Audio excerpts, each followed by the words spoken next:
Some games are fun, some games are memorable, and then there are games like Elden Ring. Games that don't just entertain you, they stick with you. And now after the release of Shadow of the Erdtree, the excitement only grew stronger. Players dove back in years later.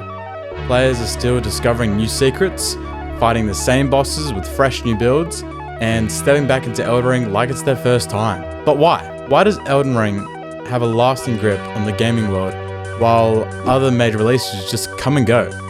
Let's talk about how Elden Ring didn't just redefine gaming, it set a new standard.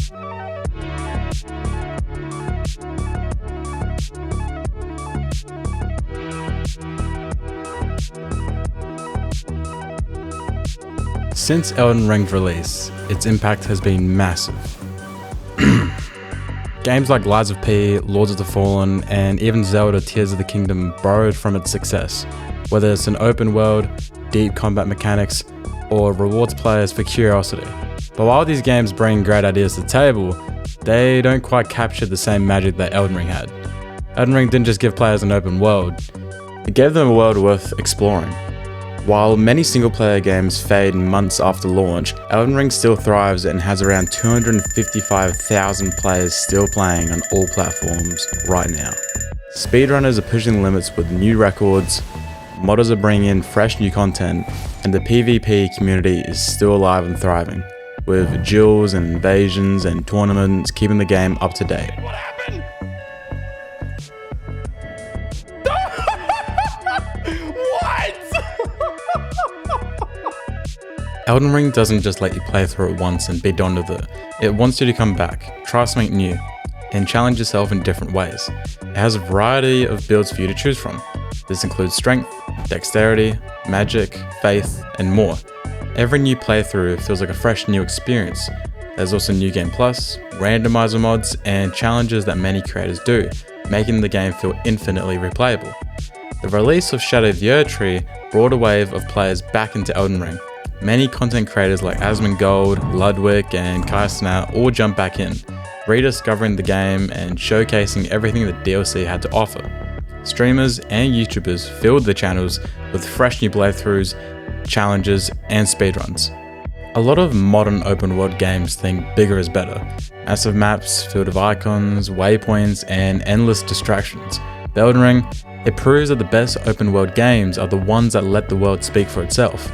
No endless quest markers, no forced cutscenes explaining every little detail, just pure, unfiltered adventure. It trusts the player to be curious, to explore, to get lost, and to find their own way. And let's talk about the difficulty. Too many modern games now are just scared to challenge players. They want to give the option to make enemies brain dead easy. But Elden Ring, it's different.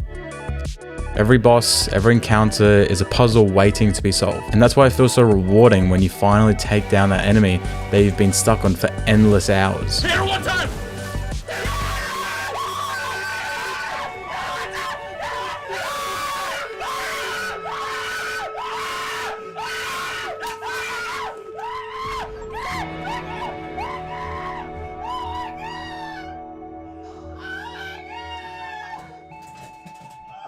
And let's talk about Elden Ring Night Rain. It isn't just another expansion, it's a bold new take on the Souls formula.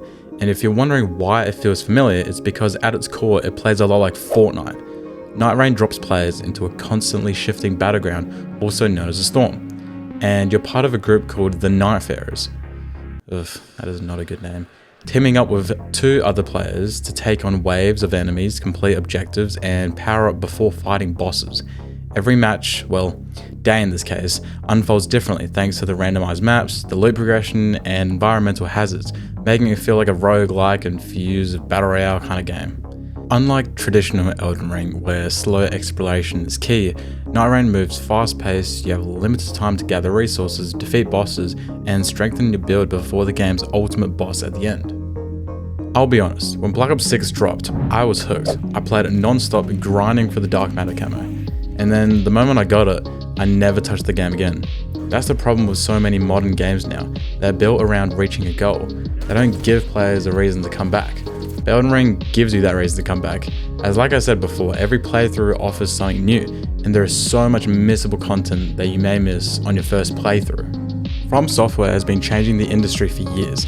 Dark Souls redefined action RPGs, Bloodborne perfected fast-paced combat, Sekiro pushed skill-based gameplay to its limits, and Elden Ring is basically their masterpiece.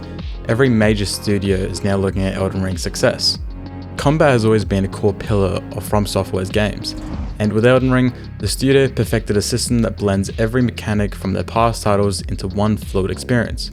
From the stamina-based combat of Dark Souls to the fast parries of Sekiro and the aggression of Bloodborne, Elden Ring merges all that into a more accessible yet equally challenging system. Elden Ring allows you to approach fights with either magic, melee, or even stealth. The game never lets you get lazy. Timing is still crucial though, but now you can engage at your own pace. Whether you want to use spells from a distance like a pussy, or face enemies head to head. Boss fights like Melania and Radahn represent From Software's finest work, with each battle offering a unique challenge that forces players to adapt in real time using everything they have to win.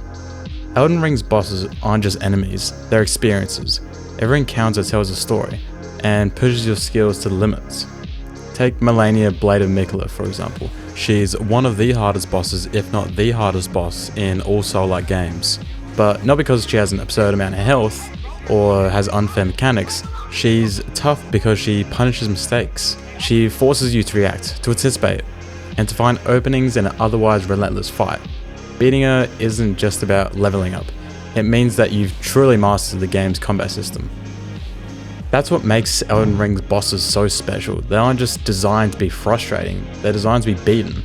The moment that you land that final hit, the satisfaction starts to set in, and that's why players just keep coming back for more.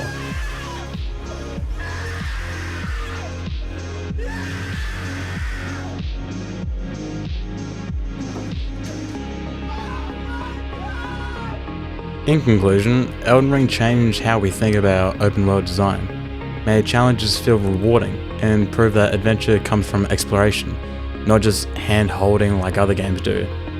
Years later, it's still a game that people still talk about, not because they have to, but because they want to. Anyways, I hope you guys enjoyed this breakdown, and yeah, see ya.